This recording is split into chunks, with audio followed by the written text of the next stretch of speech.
Good morning student of class 12th biology.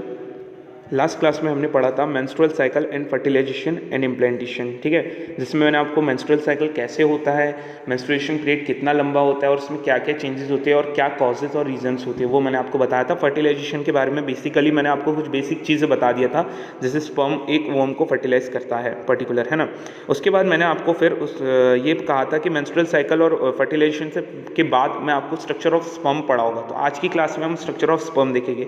ये देखिए, कल मैंने आपको ये वाला डायग्राम सेंड करा था जिसमें हमने देखा था FSH और LSH, FSH and LH hormone के लेवल में इनिशियली कैसे चेंजेस आए थे। उसके बाद हमने डेवलपिंग फॉलिक्यूल को देखा था जो आगे जाके मैच्योर हो जाते हैं ओवुलेशन पीरियड में आके, जिसके बाद आपका मेंस्ट्रुएशन होता है, मतलब endometrial lining of uterus break down हो जाती है। उसके बाद मैंने आपको बताया था कि इसमें दो तरह के हार्मोनल चेंजेस होते हैं, हार्मोनल लेवल्स में चेंजेस आते हैं। कौन कौन से? एस्ट्रोजन एंड प्रोजेस्टेरोन हार्मोन्स, ठीक है। ये हार्मोन्स प्रेगनेंसी में भी हेल्प करते हैं। लास्ट में मैंने फिर आपको फर्टिलाइजेशन एंड इम्प्लांटेशन के बारे में थोड़ा बहुत आपको आइडिया दिया था। आज हम पढ़ेंगे नेक्स्ट जो इम्पॉर्टेंट टॉपिक है और जो बोर्ड एग्जाम में सबसे ज़्यादा आता है कि वो है स्ट्रक्चर ऑफ स्पर्म। ये बोर्ड एग्जाम में इसलिए इंपॉर्टेंट है क्योंकि कई बार क्वेश्चन आता है कि draw label diagram of structure of sperm या तो explain the structure of sperm. So ये बहुत ही इंपॉर्टेंट टॉपिक हो जाता है, तो इसे आप ध्यान से समझिएगा, बहुत ईजी है और बहुत इंपॉर्टेंट है। सो मैं इसकी जो इमेज है ये वाली, इसको मैं सेंड भी कर दूंगा आपको स्क्रीनशॉट, तो आप इसका टेंशन मत लीजिए, ग्रुप में। So structure of sperm start करते। यहाँ पे लिखा है, let us explain the structure of sperm. It is a microscopic structure composed of a head, neck, middle piece and tail. कि ये बहुत ही माइक्रोस्कोपिक यानी बहुत ही माइन्यूट स्ट्रक्चर है जिसे हम नेक्ड आई से पॉसिबल नहीं है देखना। बहुत ही माइक्रोस्कोप स्ट्रक्चर है जिसे हम माइक्रोस्कोप के थ्रू ही देख सकते हैं। ये स्ट्रक्चर में 4 चीज़ें होती है इंपॉर्टेंट। कौन कौन से 4 पार्ट होते हैं इसके? Head, neck, middle piece and tail. As you can see in this diagram, यहाँ पे हम देख सकते हैं स्ट्रक्चर में सबसे ऊपर वाला पोर्शन जो कि हेड है, उसका सर, उसके बाद उसकी गर्दन यानी नेक, और उसके नीचे मिडिल पीस वाला पोर्शन, और लास्ट में उसकी पूंछ है जो कि टेल, ठीक है ना। आगे लिखा है, the plasma membrane envelope the whole body of the sperm. Plasma membrane क्या कर रही है? पूरी बॉडी जो है स्पर्म की उसे एनवेलप करके रख रही है, मतलब प्रोटेक्टिव लेयर का काम कर रही है, जैसे सेल में करती है, सेल करती है, ठीक है ना। आगे क्या लिखा है कि the sperm head contain an elongated haploid nucleus. इसमें एक हैप्लॉइड न्यूक्लियस होता है, ठीक है, हैप्लॉइड न्यूक्लियस जो कि स्पर्म के हेड में होता है। जैसे हम यहाँ देख सकते हैं, यहाँ पे एक हैप्लॉइड न्यूक्लियस है जिसमें क्रोमोसोमल मटेरियल उसने कंटेन करके रखा है। आगे क्या बताया है कि the anterior portion of which is covered by a cap like structure. और सबसे इंपॉर्टेंट, मैंने आपको कल लास्ट क्लास में बताया था फर्टिलाइजेशन के समय, कि जो स्पर्म रहता है वो ज़ोना पेल्यूकेट लेयर को ब्लॉक करके अंदर एंटर करता है ओवम में। तो इसे ब्लॉक करने में जो हेल्प करता है वो रहता है एक्रोसोम, जो कि सबसे टॉप में रहता है। वो जो दोनों पेल्यूकेट लेयर है उसे एक तरीके से क्या बोल सकते हैं आप, उसे गलाता है ना, उसे मतलब पेनिट्रेट करने में हेल्प करता है। The acrosome is filled with enzyme that help the fertilization of ovum. और एक्रोसोम में कुछ ऐसे एंजाइम्स रहते हैं जो ओवम को फर्टिलाइज करने में हेल्प करते हैं। The middle piece possess numerous mitochondria. और जो मिडिल पीस होता है, मतलब सबसे बीच वाला जो पोर्शन आप देख सकते हैं नेक के नीचे, यहाँ पे माइटोकॉन्ड्रियाज रहते हैं बहुत सारे छोटे छोटे। और as you know very well that अपने क्लासेस पहले फर्दर क्लासेस में पढ़ चुका है कि सेल में जो माइटोकॉन्ड्रिया रहता है उसे हम क्या बोलते हैं? Power house of the cell. मतलब वो सेल को पावर सप्लाई करता है, एनर्जी सोर्स। तो यहाँ पे सेम वैसी माइटोकॉन्ड्रिया भी स्पर्म को power house of the cell कहलाता है या एनर्जी सोर्स सप्लाई करता है, जो कि इसे स्विमिंग में हेल्प करता है ताकि वो ओवम तक रीच कर जाए। आगे क्या लिखा है कि the middle which produce energy for the movement of tail that facilitate sperm motility essential for fertilization. और ये स्पर्म की जो टेल है उसे एक एनर्जी प्रोवाइड करता है। जैसे मछली की पूंछ रहती है ना, तो मछली की पूंछ क्या काम करती है? स्पर्म को एक तरीके से मछली की पूंछ जो रहती है उसे मछली को पानी में मूवमेंट का हेल्प करती है ताकि वो इजीली मूवमेंट करके आगे बढ़ सके। वैसे ही स्पर्म को भी उस लिक्विड से मूवमेंट करने के लिए टेल वैसी हेल्प करती है। और इस टेल को एनर्जी कौन प्रोवाइड करा रहा है? माइटोकॉन्ड्रिया, सिंपल, ठीक है, विच प्रोड्यूसेस एनर्जी। आगे क्या लिखा है? सबसे इंपॉर्टेंट लाइन है, इसे आप नोट कर सकते हैं। देखिए ये लाइनिंग यहाँ पे लिखी हुई है कि the human male ejaculates about 200 to 300 million sperms. कि ह्यूमन मेल में कितने स्पर्म इजैकुलेट करते? 200 से 300 करोड़ स्पर्म, 200 से 300 लाख स्पर्म यानी मिलियन स्पर्म्स को एक बार में ह्यूमन मेल इजैकुलेट्स करता है, ठीक है। आगे देखिए फिर क्या बता रहा है कि एटलीस्ट 60% जो रहता है sperm must have a normal shape and size, मतलब जो 200-300 मिलियन जो स्पर्म्स हैं इसमें से 60% जो स्पर्म्स रहते हैं उनका साइज एकदम नॉर्मल शेप और साइज होता है, और बाकी के जो 40% है उनमें कुछ विग्रस मोटेलिटी देखने को मिलती है, मतलब कुछ छोटे होते हैं या कुछ बहुत ज़्यादा बड़े होते हैं। नेक्स्ट क्या लिखा है, sperm release from the seminiferous tubule are transported by accessory ducts. ये सेमिनिफेरस ट्यूब्यूल से मैंने आपको एक चीज़ बताया था कि मेल के अंदर कौन सी ट्यूब्यूल होती है, सेमिनिफेरस, और फीमेल के अंदर फैलोपियन ट्यूब। तो मेल के अंदर जो सेमिनिफेरस ट्यूब्यूल है जिससे आपका सीमेन इजैकुलेट होता है और स्पर्म रिलीज होते हैं, सीमेन के अंदर स्पर्म्स ही रहते हैं एक्चुअली में, तो जो स्पर्म रिलीज होते हैं सेमिनिफेरस ट्यूब्यूल से वो ट्रांसपोर्ट होते बाय द एक्सेसरी डक्ट के through and secretion of epididymis vast difference seminal vesicle and prostate are essential for the maturation and motility of a sperm। और ये सारी चीज़ें जो है जैसे कि vast difference, seminal vesicles and prostate, ये सारी चीज़ें और सिक्रीशन ऑफ एपिडिडाइमस, ये सारी चीज़ें एसेंशियल होती है maturation and motility of sperm के लिए, मतलब एक हेल्दी स्पर्म बनाने में हेल्प करती है सारी चीज़ें। फिर क्या लिखा है, the seminal plasma along with the sperm constitute the semen. और जो सेमिनल प्लाज्मा रहता है जिसमें अलॉन्ग विद द स्पर्म के साथ रहता है कंस्टिट्यूट, और उसे हम इकट्ठा क्या बोलते हैं, मतलब एक साथ हम उसे सीमेन बोलते हैं। एक्चुअली में सीमेन में स्पर्म्स भी रहते हैं और उसके साथ कुछ प्लाज्मा लिक्विड भी रहता है, सेमिनल प्लाज्मा बोलते हैं जिसे, है ना। इस लाइन को आप ध्यान से अंडरलाइन कर सकते हैं, जैसे मैं यहाँ कर देता हूँ कि जो सेमिनल प्लाज्मा है along with the sperm constitute the semen, है ना। तो सीमेन एक्चुअली में सिर्फ स्पर्म नहीं होता, उस लिक्विड के अंदर में कुछ एक सेमिनल प्लाज्मा भी वो इंक्लूड करता है। आगे, the function of male sex accessory ducts and glands are maintain by testicular hormone. अब यहाँ क्या बता रहा है, जो फंक्शन है मेल सेक्स एक्सेसरी डक्ट का और ग्लैंड्स का वो मेंटेन करता है टेस्टिकुलर हार्मोन यानी एंड्रोजन हार्मोन। तो इसे भी आप अंडरलाइन कर लीजिए, ये ऑब्जेक्टिव में पूछता है कि जो फंक्शन है मेल के सेक्स एक्सेसरी डक्ट और ग्लैंड को उसे मेंटेन कौन सा हार्मोन करता है, तो इसे टेस्टिकुलर हार्मोन यानी कि एंड्रोजन हार्मोन करता है। आगे, the process of formation of mature female gamete is called oogenesis।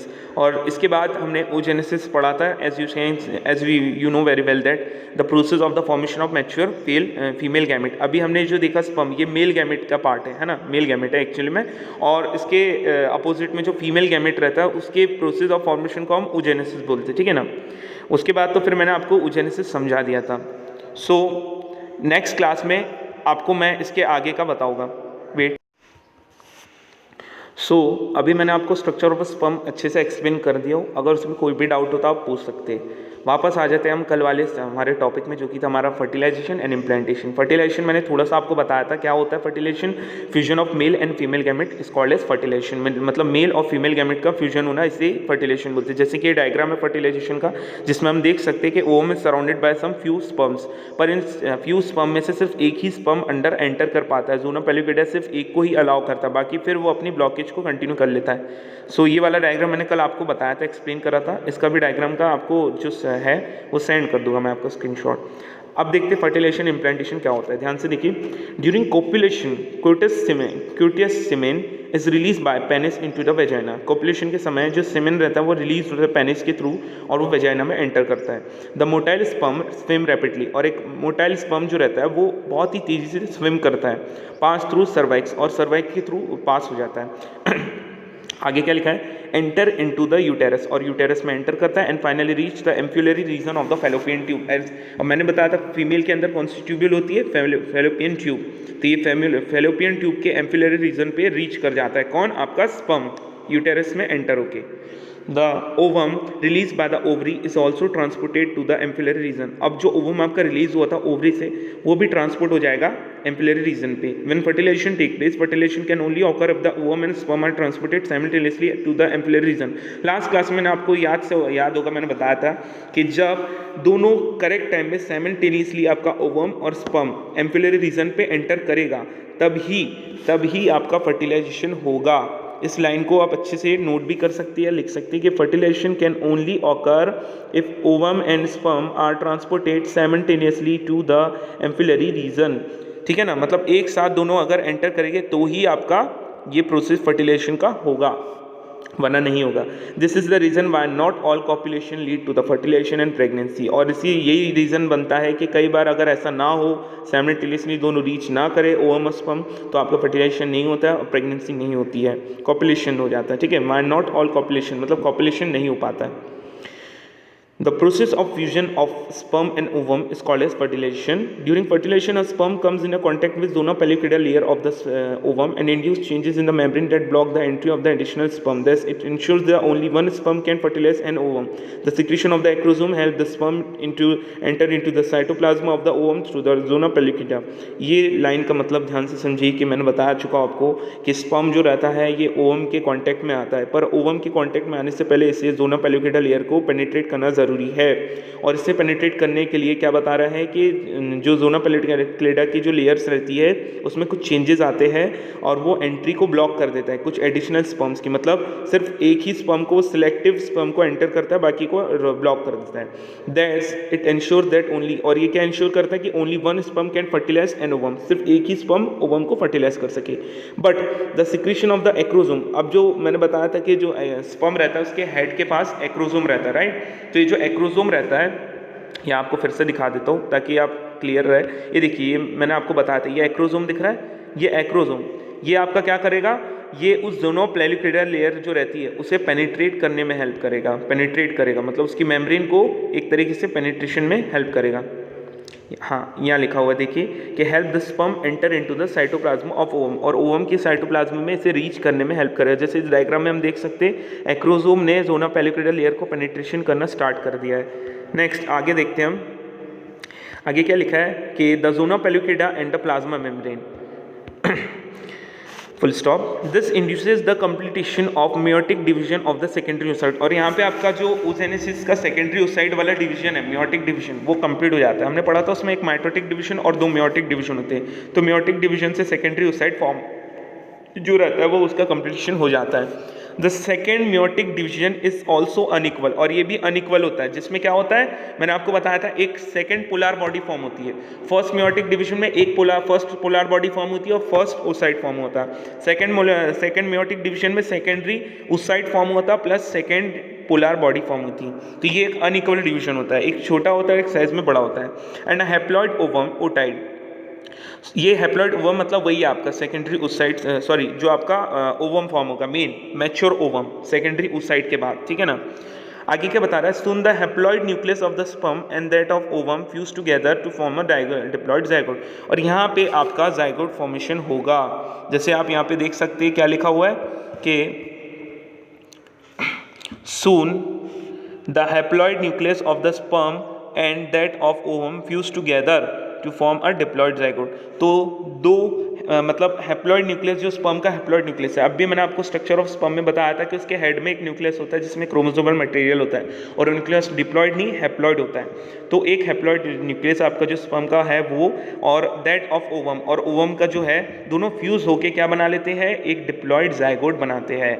तो यहाँ पे आपको क्वेश्चन आ जाता है 2 मार्क्स के लिए कि व्हाट इज अ जाइगोट। तो आपको यहाँ पे लिखना है the haploid nucleus of sperm and that of ovum fuse together to form a zygote, diploid zygote, और इज कॉल्ड जाइगोट, ऐसा आप लिख सकते हैं। आगे क्वेश्चन दे रहा है कि how many chromosomes will be there in the zygote. One has to remember the sex of the baby has been decided at this stage itself. तो इस स्टेज में हम जो भी आपका बेबी रहेगा उसके सेक्स को हम डिटरमाइन कर सकते हैं, whether it is the male और female. Let us see how, कैसे। As you know that the chromosome pattern in the human female is XX। जैसे कि हम जानते हैं कि मेल और फीमेल का जो क्रोमोसोम पैटर्न रहता है वो अलग होता है। जैसे ह्यूमन फीमेल का क्या रहता है XX, और मेल फीमेल का XY। ये क्वेश्चन कई बार आया है और ये इंपॉर्टेंट भी है कि याद रखिए इसको, इसे अंडरलाइन करो। इसे आप भी लिख सकते हो अपनी कॉपी में कि जो क्रोमोसोम रहता है पैटर्न, क्रोमोसोम का पैटर्न ह्यूमन फीमेल का होता है XX और मेल का होता है XY, ठीक है। इसे आप नोट डाउन कर लीजिए। Therefore, all the haploid gametes ova produced by female have the sex chromosome। यहाँ बता रहे हैं कि जितने भी हैप्लॉइड गैमेट या ओवा रहेगा वो प्रोड्यूस होगा जो फीमेल के द्वारा, मतलब फीमेल के थ्रू होगा, उसमें उसका सेक्स क्रोमोसोम X होगा। वेयर एज मेल गैमेट में जो स्पर्म्स रहेंगे तो उसका sex chromosome could be either X और Y, दोनों में से कुछ भी हो सकता है। हैंस 50% ऑफ स्पर्म, सिर्फ 50% स्पर्म जो रहते हैं कैरी करेंगे एक्स क्रोमोसोम को, while other 50% carry Y chromosome. तो 200 से 300 मिलियन जो स्पर्म्स थे, मान लीजिए 300 मिलियन स्पर्म में से 150 मिलियन में एक्स क्रोमोसोम ऑक्यूपाई करेंगे और बचे हुए 150 मिलियन स्पर्म्स वाई क्रोमोसोम्स को ऑक्यूपाई करेंगे। आगे लिखा है after fusion of male and female gamete, जब मेल और फीमेल गैमेट का फ्यूजन हो जाता है तो आपका जायगोट बन जाएगा और ये जायगोट जो रहेगा वुड कैरी आइदर, इस जायगोट में या तो XX या तो XY क्रोमोसोम होगा। अगर XX क्रोमोसोम होगा सो इट मीन्स दैट, एक मिनट, कि अगर मैंने क्या बोला, अगर XX क्रोमोसोम होगा तो आपका जो बेबी है वो क्या होगा, फीमेल है, और अगर XY क्रोमोसोम होगा तो आपका बेबी क्या है, मेल है। याद रहेगा आपको। चलिए, depending on whether the sperm carry X और Y fertilize the ovum, the zygote carrying XX would be developing into female baby and XY would form a male baby, जैसे कि मैंने अभी आपको बताया। That is why scientifically it is correct to say that the sex of the baby is determined by the father and not by the mother। मतलब scientifically ऐसा बोला जाता है कि किसी भी बेबी का जो सेक्स है कि क्या वो मेल है या फीमेल है, उसे डिटरमाइन कर सकते हैं उसे उसके फादर से, मतलब फादर के थ्रू, ना कि मदर के थ्रू। अब क्या बता रहा है, क्योंकि हम फादर मतलब एक मेल है और उनके थ्रू जो मतलब उनके मेल के थ्रू जो स्पर्म इजैकुलेट होता है, उस स्पर्म में मैंने अभी आपको बताया 50% स्पर्म एक्स क्रोमोसोम को ऑक्यूपाई करते हैं और 50% वाई क्रोमोसोम को ऑक्यूपाई करते हैं, इसलिए हम फादर के थ्रू डिटरमाइन कर सकते हैं बेबी के सेक्स को। आगे क्या लिखा है, the mitotic division starts as the zygote move through the isthmus of the oviduct। तो यहाँ पे अब नेक्स्ट प्रोसेस आती है। अब ये जायगोट आपका बन गया, यहाँ तक कि आपको क्लियर होगा। इसके बाद क्या होता है, जायगोट के बाद क्लीवेज स्टार्ट होता है। तो क्लीवेज क्या होता है, ध्यान से देखिए, अंडरलाइन कर रहा हूँ मैं, इसे लिख लीजिए। The mitotic division start as the zygote moves through the isthmus of the oviduct called cleavage। मतलब माइटोटिक डिवीजन होगा, अभी मेयोटिक डिवीजन होता है, इसके बाद आपका माइटोटिक डिवीजन होगा जिसमें आपका जायगोट जो रहेगा start as a zygote move करेगा isthmus ऑफ द ओविडक्ट की isthmus के पास, मतलब उसकी तरफ मूव करेगा आपका जायगोट, और यहाँ पे आपका माइटोटिक डिवीजन स्टार्ट हो जाएगा। और इसी प्रोसेस को हम क्या बोलते हैं, माइटोटिक डिवीजन जो होना जायगोट का, इसे ही हम क्लीवेज बोलते हैं, टुवर्ड द यूटेरस की तरफ, and forms 2, 4, 8, 16 daughter cell called blastomeres. और व्हाट आर द ब्लास्टोमियर्स, तो ये भी आपको इंपॉर्टेंट है, पूछता है ऑब्जेक्टिव में। Say what are the blastomere and form 2, 4, 8, 16 isomers daughter cell which are called as blastomers। So अभी तक के मैंने आपको फर्टिलाइजेशन में जितनी भी प्रोसेस जो भी मैंने डिटेल बताया, इसे आप ध्यान से समझिए, मेरी वीडियो को देखिए। अगर कोई भी आपको पॉइंट समझ में नहीं आता तो आप व्हाट्सएप में पूछ लीजिए, मैं आपको डायग्राम सेंड करूँगा। इसके आगे की जो प्रोसेस है क्लीवेज वाली, उसे हम नेक्स्ट क्लास में देखेंगे। So thank you.